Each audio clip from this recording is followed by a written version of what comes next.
টিয়কত আৰম্ভৰ পূৰ্ণতাৰা সংগীতৰ কৰ্মশালাৰ সামৰণি অসম চৰকাৰৰ সাংস্কৃতিক পৰিক্ৰমা বিভাগৰ উদ্যোগত যোৰহাট জিলাৰ প্ৰশাসন আৰু কৃষ্টি কঠীয়াৰ সহযোগত টিয়ক বিধানসভা সমষ্টি ভিত্তিত আয়োজিত 15 দিনীয়া সংগীতৰ গ্ৰীষ্মকালীন কৰ্মশালাৰ সামৰণি অনুষ্ঠানভাগি আৰম্ভৰ পূৰ্ণভাৱে টিয়কৰ শ্বহীদ স্মৃতি ভৱনত অনুষ্ঠিত হয়।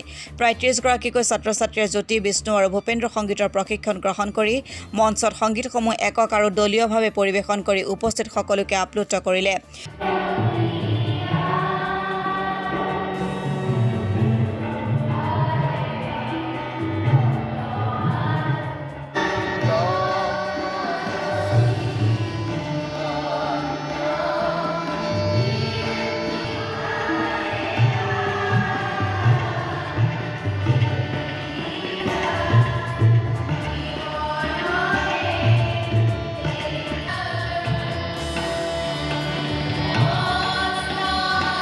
টিয়ক পৌৰসভাৰ পৌৰপতি লাকী বৰবৰা গগৈয়ে শুভ উদ্বোধন কৰা এই সাংস্কৃতিক অনুষ্ঠানত বিশিষ্ট সংগীত পৰিচালক জয়ন্ত নাথ, কণ্ঠশিল্পী পংকজজ্যোতি বৰুৱা, টিয়ক উচ্চ মাধ্যমিক বিদ্যালয়ৰ প্ৰধান শিক্ষয়িত্ৰী দীপিকা বৰুৱা, কৃষ্টি কঠীয়াৰ কাৰ্যবাহী বিষয়া বিস্মিতা দত্তকে প্ৰমুখ্যে কৰি ভালেসংখ্যক গণ্যমান্য ব্যক্তি উপস্থিত থাকি অসমৰ চুকে কোণে লুকাই থকাৰ প্ৰতিভাসমূহ উলিয়াই অনাৰ স্বাৰ্থত অসম চৰকাৰে যোৱা বছৰৰ পৰা সমগ্ৰ ৰাজ্যখনত যি পদক্ষেপ লৈছে সেয়া অতি আদৰণীয় বুলি মন্তব্য কৰে। লগতে মাত্ৰ 15টা দিনত এইদৰে ছাত্ৰ-ছাত্ৰীসকলে অসমীয়া কালজয়ী চিৰসেউজ গীতসমূহৰ প্ৰশিক্ষণ লাভ কৰি সুন্দৰভাৱে পৰিৱেশন কৰাটো অতি ইতিবাচক বুলি অনুধাৱন কৰি অনাগত দিনত এনে পদক্ষেপে অসমৰ কৃষ্টি সংস্কৃতিৰ ভেটি অধিক সুদৃঢ় কৰিব বুলি আশা প্ৰকাশ কৰে উপস্থিত সকলোৱে।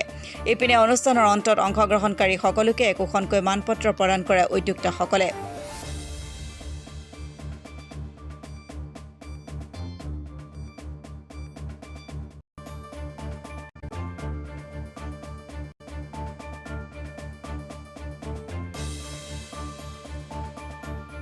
অসম চৰকাৰৰ সাংস্কৃতিক পৰিক্ৰমা বিভাগৰ উদ্যোগত কৃষ্টি কঠীয়া আৰু যোৰহাট জিলা প্ৰশাসনৰ সহযোগত টিয়কৰ উচ্চ মাধ্যমিক বিদ্যালয়ত এক প্ৰশেকচোৰাৰ গীতৰ কৰ্মশালা হৈছিলে। কৰ্মশালাখনিত বিষ্ণু ৰাভাদেৱৰ গীত, জ্যোতিপ্ৰসাদ আগৰৱালাদেৱৰ গীত আৰু ভূপেন হাজৰিকাদেৱৰ গীতৰ প্ৰশিক্ষণ দিয়া হৈছিলে। ইয়াত প্ৰশিক্ষকৰূপে আছিলে শ্ৰীযুত জয়ন্ত নাথদেৱ আৰু শ্ৰীযুত পংকজজ্যোতি বৰুৱাদেৱ, আমাৰ জয়া ইৰাণী বাইদেউ, আৰু তেখেতসকলে এই 15টা দিনত প্ৰশিক্ষাৰ্থীসকলক তেখেতসকলৰ আমাৰ মহিলাসকলৰ আদৰ্শ আৰু তেওঁলোকৰ গীতসমূহ শিকাবলৈ যত্ন কৰিলে।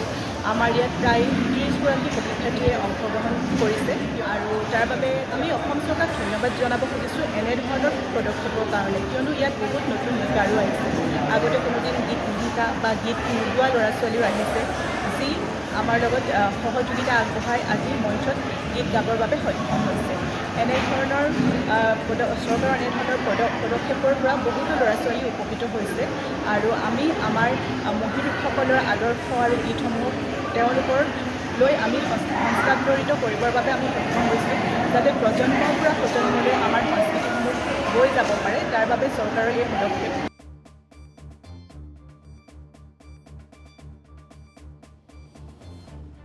টিয়কৰ পৰা বিৰাজ বৰা ৰিপৰ্ট, অসম টুডে।